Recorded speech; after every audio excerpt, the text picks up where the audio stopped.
Operation devil hunt ও আইনশৃঙ্খলা বাহিনীর যৌথ অভিযানে ১,৫২১ জনকে গ্রেপ্তার করা হয়েছে। এ সময় বিদেশি আগ্নেয়াস্ত্র, গুলি, ম্যাগাজিন ও দেশি অস্ত্র উদ্ধার করা হয়েছে বলে জানিয়েছে পুলিশ সদর দপ্তর। এদিকে পুলিশ সদর দপ্তরের বিবৃতিতে জানানো হয়, অপারেশন ডেভিল হান্টে গত ২৪ ঘন্টায় ৩৪৩ জন এবং অন্যান্য মামলা ও অভিযানে ১,১৭৮ জনকে গ্রেপ্তার করা হয়েছে। পুলিশ সদর দপ্তর জানিয়েছে, অপারেশন ডেভিল হান্টে গত ২৪ ঘন্টায় একটি বিদেশি পিস্তল, ২টি ম্যাগাজিন, ১১ রাউন্ড গুলি, ৬টি শটগান কার্তুজ, ১০টি ককটেল, ডজনখানেক দেশি ধারালো অস্ত্র উদ্ধার করেছে পুলিশ। এদিকে অপারেশন ডেভিল হান্ট শুরু করে সেনাবাহিনী সহ আইনশৃঙ্খলা বাহিনী। গাজীপুরে আওয়ামী লীগ সন্ত্রাসী বাহিনীর হামলার শিকার হন ছাত্ররা। এর পরপরই অপারেশন ডেভিল হান্ট পরিচালনার ঘোষণা দেয় স্বরাষ্ট্র মন্ত্রণালয়। ৮ই ফেব্রুয়ারি প্রথম দিনেই গাজীপুরে ৪০ জনসহ সারা দেশে যৌথ বাহিনীর সাঁড়াশি অভিযানে গ্রেপ্তার করা হয়েছে ১,৩০৮ জনকে। এছাড়া পুলিশের ঊর্ধ্বতন ৫ কর্মকর্তাকে গ্রেপ্তার করা হয়েছে। বাংলাদেশে আইনশৃঙ্খলা পরিস্থিতি নিয়ন্ত্রণ করতে গিয়ে হিমশিম খাচ্ছে মোহাম্মদ ইউনূসের সরকার। প্রধান উপদেষ্টার তরফ থেকে তাণ্ডব চালাতে বারণ করা হলেও দেশের বিভিন্ন জায়গায় হিংসা জারি আছে। এরই মাঝে আবার গাজীপুরের প্রাক্তন মন্ত্রীর বাড়িতে হামলা করতে গিয়ে স্থানীয়দের মারধরে জখম বৈষম্য বিরোধী ছাত্র আন্দোলনের ছাত্ররা। যদিও সেই ঘটনায় ন্যারেটিভ বদল করতে বদ্ধপরিকর হাসনাত সার্জিসরা, সঙ্গে সরকারও তাদের পথে হয়তো হাঁটতে চায়। কারণ বিগত ৬ মাস ধরে বারবার ইউনূস সরকারকে ছাত্র নেতাদের দাবি অনুযায়ী চলতে দেখা গিয়েছে। এই আবহে আজ থেকে বাংলাদেশে শুরু হবে অপারেশন ডেভিল হান্ট। এই অভিযানের মাধ্যমে বাংলাদেশের অন্তর্বর্তী সরকার আওয়ামী লীগ শাসকদের ধরতে চাইছে কি না তা স্পষ্ট নয়। কারণ বিগত কয়েকদিন ধরে যে তাণ্ডব বাংলাদেশে চলছে তার নেপথ্যে রয়েছে বৈষম্যবিরোধী ছাত্র আন্দোলনের নেতারা। ৫ই ফেব্রুয়ারি রাতে যখন ৩২ নং ধানমন্ডিতে শেখ মুজিবুর রহমানের বাড়িতে হামলা হয়, তার কিছু আগেই ছাত্র নেতা হাসনাত ফেসবুকে পোস্ট দিয়ে লিখেছিলেন, ফ্যাসিবাদের তীর্থভূমি মুক্ত হবে বাংলাদেশ। এহেন উস্কানি থেকে যে হিংসা ছড়িয়ে পড়েছে তার নিয়ন্ত্রণ করতে ইউনূস সরকার ব্যর্থ। এমনকি বিএনপি এই পরিস্থিতির জন্য সরকারের দিকে আঙুল তুলেছে এবং হিংসার নিন্দা জানিয়েছে। আর এখন গাজীপুরের ঘটনায় মোড় ঘুরিয়ে নিজেদের ভাবমূর্তি উদ্ধারে নেমেছে হাসনাত সার্জিসরা।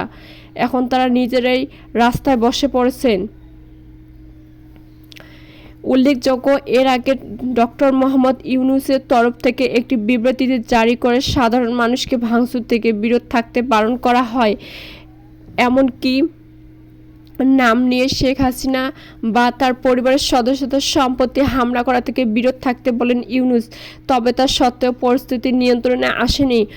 গতকাল গভীর রাতে বগুড়ার শেরপুরে বঙ্গবন্ধু শেখ মুজিবুর রহমানের মুরাল ভাঙচুর করেছেন বিক্ষুব্ধ ছাত্ররা। এই নিয়ে বৈষম্যবিরোধী ছাত্র আন্দোলনের স্থানীয় নেতা ইয়াসিন আলী প্রথম আলোকে অবশ্যই বলেছেন, এই হামলার সঙ্গে তাদের যোগ নেই। তবে গতকাল গাজীপুরে আবার প্রাক্তন মুক্তিযুদ্ধ বিষয়ক মন্ত্রী মোজাম্মেল হোসেনের বাড়িতে হামলা চালানো হয়েছিল। হামলাকারীদের পাল্টা মারধর করেছিলেন স্থানীয়রা। আর আজ আহত হামলাকারীদের দেখতে হাসপাতালে গিয়েছেন বৈষম্য বিরোধী ছাত্র আন্দোলনের অন্যতম দুই মুখ হাসনাত ও সার্জিস আলম।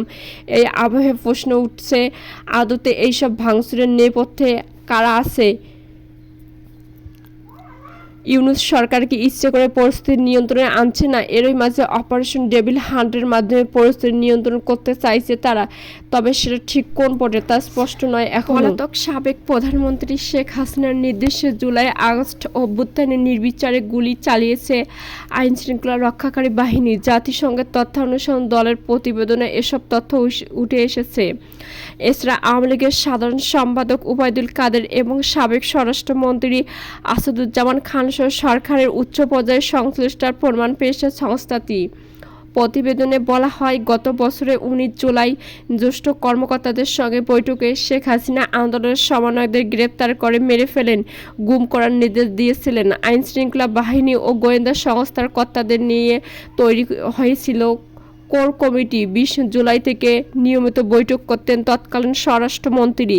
এতে বলা হয়েছে 1 জুলাই থেকে 15 আগস্টের মধ্যে 1400 জনেরও বেশি মানুষকে হত্যা করা হয়ে থাকতে পারে এবং হাজার হাজার মানুষও আহত হয়েছেন। এদের অধিকাংশ বাস নিরাপত্তা বাহিনীগুলোর দ্বারা গুলিবিদ্ধ হয়েছেন। নিহতদের মধ্যে 12 থেকে 13% শিশু ছিল বলে উল্লেখ করা হয়েছে প্রতিবেদনে।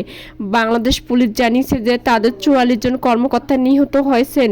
জাতিসংঘের মানবাধিকার কার্যালয়ের প্রতিবেদনটি অনুযায়ী বাংলাদেশের সাবেক সরকার এবং নিরাপত্তা ও গোয়েন্দা সংস্থাগুলো আওয়ামী লীগের সঙ্গে সংশ্লিষ্ট সহিংস উপাদানগুলোর পাশাপাশি গত বছরের ছাত্র নেতৃত্বাধীন বিক্ষোভের সময় পদ্ধতিগতভাবে গুরুতর মানবাধিকার লঙ্ঘনের ঘটনাগুলোর সাথে জড়িত ছিল।